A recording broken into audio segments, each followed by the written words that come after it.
Baik, hari ini saya diberi kesempatan untuk sampaikan satu bagian firman Tuhan sambungan dari bagian pertama kemarin dari Galatia pasal 5 ayat 22 yang awal kita dan yang lain-lain yang masih berisi firman Tuhan. Mari kita baca sama-sama. Galatia pasal 5 ayat 22 yang sudah temukan, mari kita baca sama-sama. Galatia 5 ayat 22. 1, 2, 3. Tetapi buah roh ialah kasih, sukacita, damai sejahtera, kesabaran, kemurahan, kebaikan, kesetiaan. Demikian jauh pembacaan firman Tuhan pagi menjelang siang ini, dan saya hari ini diberi kepercayaan untuk menyampaikan tema sukacita. Ya, makanya saya cek itu sukacita. Semua punya sukacita? Nah, kita akan cek lewat bagian firman Tuhan ini. Sukacita macam mana? Kata orang Batak, sukacita macam mana? Sampai jam berapa masih? Balik sampai jam berapa ya? Iya. Saya suka lupa jam saya kalau udah pulang ini. Baik, supaya cepat, apa itu sukacita? Saudara mengalami sukacita? Amin. Apa itu sukacita? Lalu, nak tampilkan dia. Sorry. Ya, jadi sukacita itu kita baca tadi dalam Galatia pasal 5 adalah salah satu buah. Semua punya roh? Ada buahnya? Amin. Sekali lagi, semua punya roh? Roh Kudus maksudnya. Punya buah? Amin. Haleluya. Kemarin apa? Kasih ya? Kasih. Sudah praktek kasih itu? Sudah. Lalu masalahnya lagi sulit dunia sekarang ini, ekonomi kan lagi goyang. Itu banyak kata Alkitab loh kata saya, kasih banyak orang akan menjadi dingin. Dingin atau tawar? Dingin. Jadi dingin. Mungkin karena dekat kulkas ya. Iya. Masih panas kasihnya, masih hangat. Kasih. Oh ibu, masih bapak-bapak dilayani kopi gitu kalau sore atau pagi, Enggak minum kopi. atau karena gulanya udah naik, sudah bikin ini pecah di mana mau minum kopi? Kan ada di TikTok itu, minum kopi, jadi cuma sekali pagi, jadi 1 sendok pagi, 1 sendok siang, 1 sendok sore. Ada yang minum gitu di sini? Baik. Ibu-ibu yang baik dia akan berjuang supaya bapaknya bahagia. Amin. Jangan bersenang dulu bapak-bapak. Bapak-bapak yang baik dia akan berjuang supaya ibunya bahagia. Halo. Karena orang Kristen itu kan menikah bukan supaya cari bahagia toh. Ada yang mau menikah? Kita baru menikah. Rasanya baru menikah. Jadi saya ajarkan kepada jemaat, kalau menikah cari kebahagiaan ada yang salah, tapi menikah supaya saling membahagiakan. Setuju? Amin. Ada yang baru menikah? Tanya pasanganmu, kok setuju saling membahagiakan? Kalau cuma ingin dibahagiakan, ganti. Ya, maksudnya sebelum nikah, yang sebelum nikah perlu kita ganti. Salah ya. Baik. Jam berapa sekarang? Saya jam 10 rusak soalnya. 11. Sampai jam berapa boleh?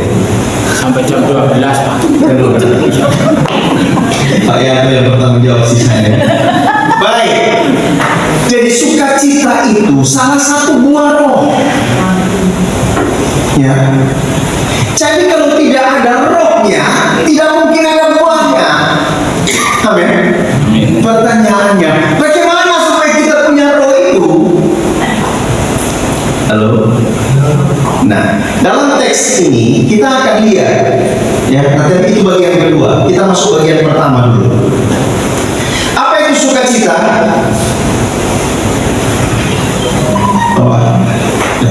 Nomor yang saya buat soalnya bisa disetel kasih berdiri kayak itu. Kegembiraan. Ini sudah bisa begini ya. Suatu tubuh jadi agak gelap. Dari bahasa asli sukacita itu kara, ya, atau karo, ya, kareo, bukan karo. Nah, ini yang kita lihat. Sukacita itu dari bahasa aslinya pertama diterjemahkan keceriaan, kegembiraan yang tenang. Ibu-ibu di Manado ini, di Surabaya, ya, kalau dia lagi tenang-tenang begitu nggak omong itu, hati-hati, ya. Harus cek ini lagi sukacita atau lagi ngambek, kan lagi diam-diam. Tapi Alkitab bilang dari kata aslinya ini itu sukacita yang tenang. Ibu-ibu di sini mengalami sukacita yang tenang. Halo? Atau jangan-jangan nggak ngomong. Saya paling menderita kalau nggak ngomong dulu. Mendingan ibu-ibu itu, ya, kalau marah ngamuk punya habis-habisnya. Senang saya dengar daripada dia. Pokoknya ketemu dia ke belakang. Pokoknya orang-orang bilang suatu testa, nggak ngomong. Itu menderita saya. Ya. Saya nggak ngomong kecuali lagi kerja. Ya, cakapnya Ibu Sonda sudah tahu. Kalau saya lagi kerja, cuma kode. Oh iya, karena konsentrasi saya di kerja. Ya, karena saya kerja macam-macam. Yang penting suruh kerja. Ya.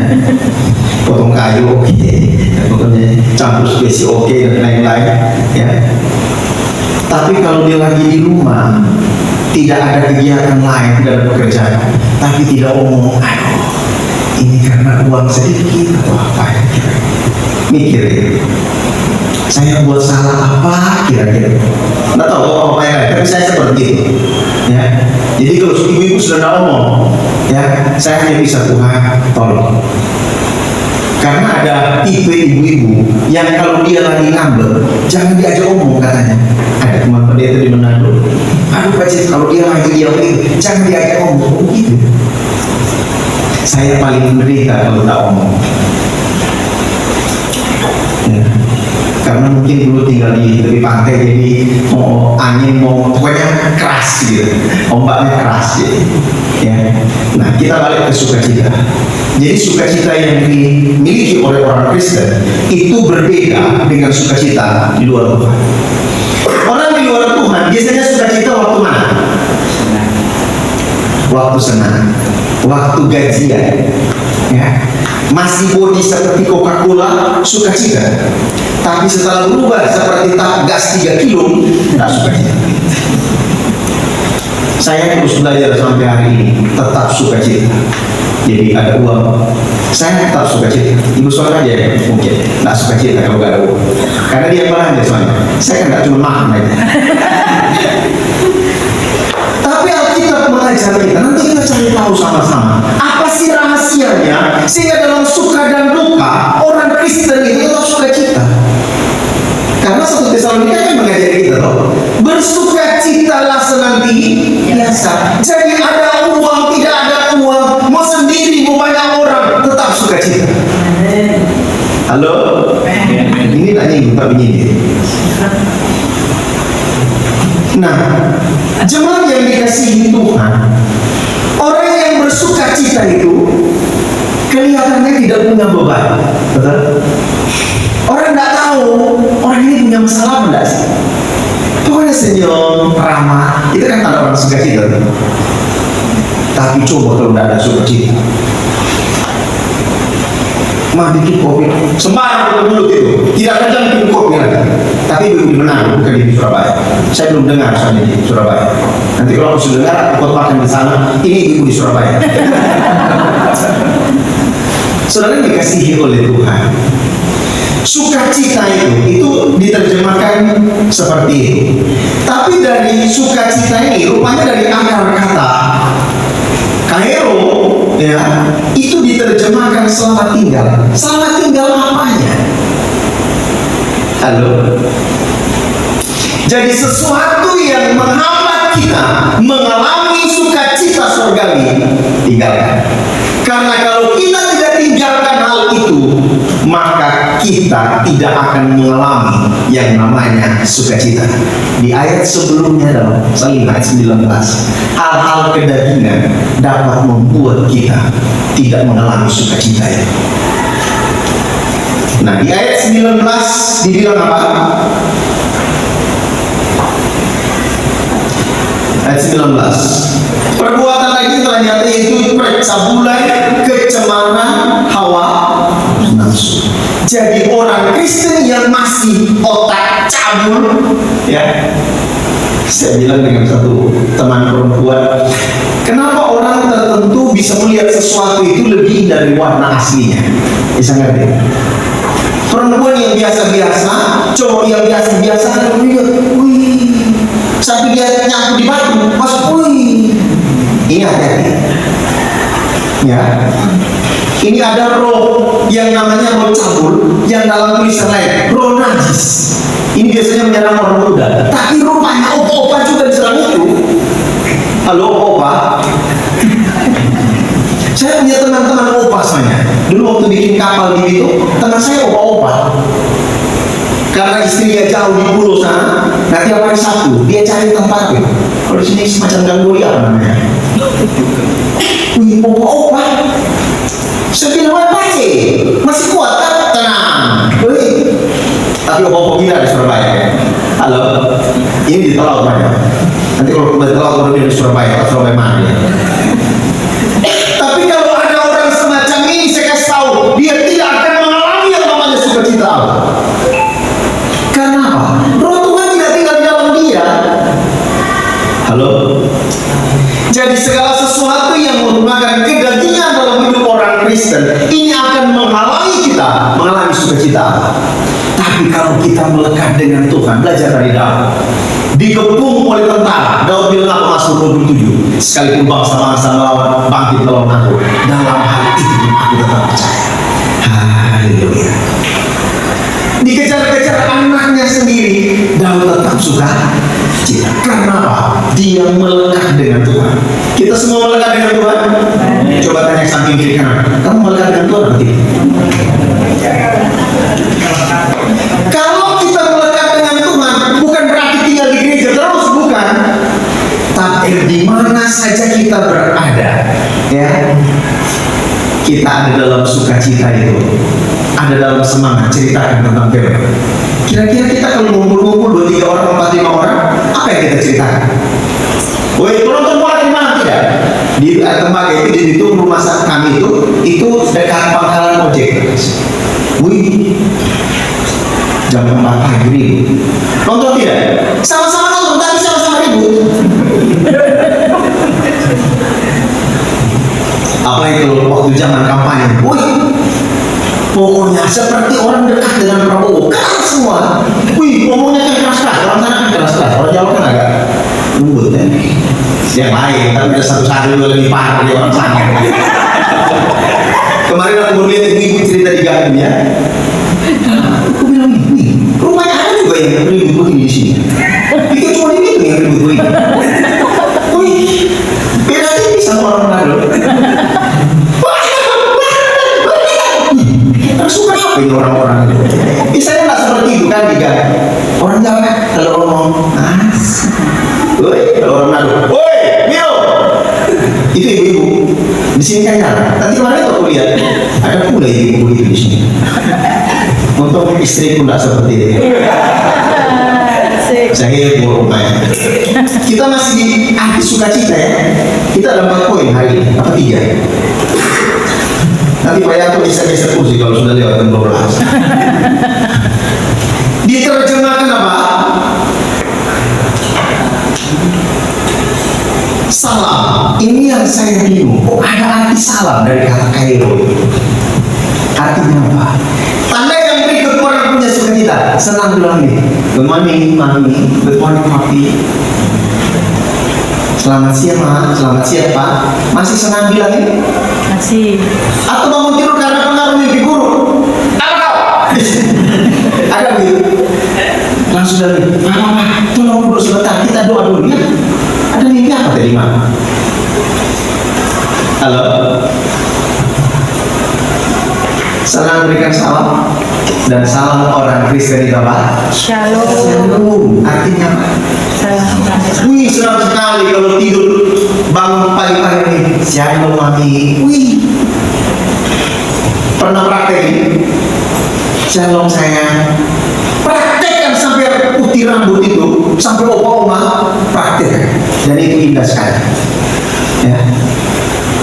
Ini yang namanya sukacita orang Kristen yang tidak dibatasi oleh apapun. Karena apa? Roh Tuhan itu tinggal di dalam kita. Semua roh Tuhan tinggal dalam kita. Amin. Dari mana pendapat roh Tuhan itu?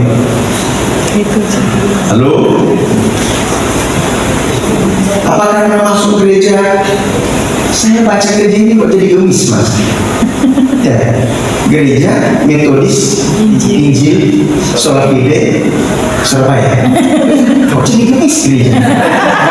Dulu saya praktek di Indonesia waktu weekend. Nanti kalau ibarat di mana? Di gemis. Di mana? Bukan belum tahu Pak. Di apa? Bukit. Villa Bukit Mas. Villa Bukit Mas. Gemis dari mana? Nanti tanya pas Mas dulu dia tahu. Kan teman-teman saudaranya waktu sampai pagi kan ini kok dari mana Pak jadi pokok? Ada deh di Surabaya. Jangan buat balik tahu terus pindah Surabaya sekali-sekali. Baik, jadi saudara yang dikasihi oleh Tuhan masih senang berikan salam? Masih. Atau karena menajibutan bukan shalom? Shalom. Kalau teman-teman dari timur kan shalom, shalom, shalom. Ya. Kalau Manado lain lagi, shalom, damai di hati. Jadi sekalipun tak ada damai, shalom, damai di hati. Jadi kau bilang shalom, damai di hati. Betul kau punya damai. Kemarin kau teriak-teriak sama suamimu, kau bilang damai sekarang. Tapi di Surabaya kan, halo, semua damai. Ya. Ada nih, shalom alaikum. Sedap. Timur-timuran ya. Kalau kita kan biasa, shalom, sudah senang. Tapi paling enak, praktekkan sama suami istri. Bangun pagi, shalom nih. Wih, daripada cepat bangun dulu masak sah. Ya, ini salah. Ini arti sukacita. Kita baru masuk dulu. Jadi sukacita ini penuh, tidak setengah-setengah. Coba cek, sukacita yang ada pada kita penuh. Wih, kalau awal bulan. Gimana Pak? Kopi ya? Wih, ini baru tanggal 5 soalnya. Tapi coba tanggal 15 ke atas, lain dia. Sukacitanya hilang. Itu yang saya bilang tadi. Pak bikin kopi dulu. Apa kau bilang? Kopi? Sembarang ke mulut, itu mau berapa? Ini di Manado bukan di daerah Surabaya. Nanti waktu di Surabaya, di Surabaya. Tapi Ibu Suwana ada saja. Pokoknya tetap ada. Pak, kopi sudah habis. Ingat ya. Enak punya istri macam ini. Makanya pulang sesak semua itu ada begitu. Baik, itu arti sukacita. Semua punya sukacita ini. Ya. Sekarang yang kedua. Cara kita dapat mengalami sukacita ini. Lambaikan tangan yang mengalami sukacita ini. Lambaikan tangan, turun tangan. Yang akan mengalami sukacita. Haleluya. Semua mengalami sukacita. Nah, Efesus 1 ayat 13 bilang begini. Ketika kita percaya pada Yesus, maka kita dimeteraikan dengan Roh Kudus. Dan ayat 14 bilang, Roh Kudus inilah menjadi jaminan bagi semua janji Allah. Amin. Ini dasar kita bisa mengalami sukacita itu. Karena kalau kita punya sukacita itu, sekalipun nggak ada uang di dompet, nggak ada harapan, dari mana kita bisa dapat beras, dari mana kita bisa dapat pekerjaan, dari mana kita bisa dapat ini dapat itu, kita punya pengharapan. Semua punya pengharapan. Karena pengharapan kita, kata kita Ibrani, itu dilakukan sampai ke seberang tadi. Itulah Tuhan Yesus sendiri. Jadi kalau kita percaya, maka kita dimeteraikan dengan Roh Kudus. Amin. Dan kalau kita tak dimeteraikan dengan Roh Kudus, maka apa? Kita disebut anak-anak Allah. Tapi yang aneh banyak di Kristen, kecuali di Surabaya, ini di Manado. Sudah orang Kristen, sudah melayani Tuhan, sukacitanya cuma sampai tanggal 7 paling lama. 8 sudah mulai rusak wajahnya. 9 apalagi. Woi, 16, 17. Jangan sembarang. Harus hati-hati omong. Ya. Tapi di Manado bukan di Surabaya. Makanya saya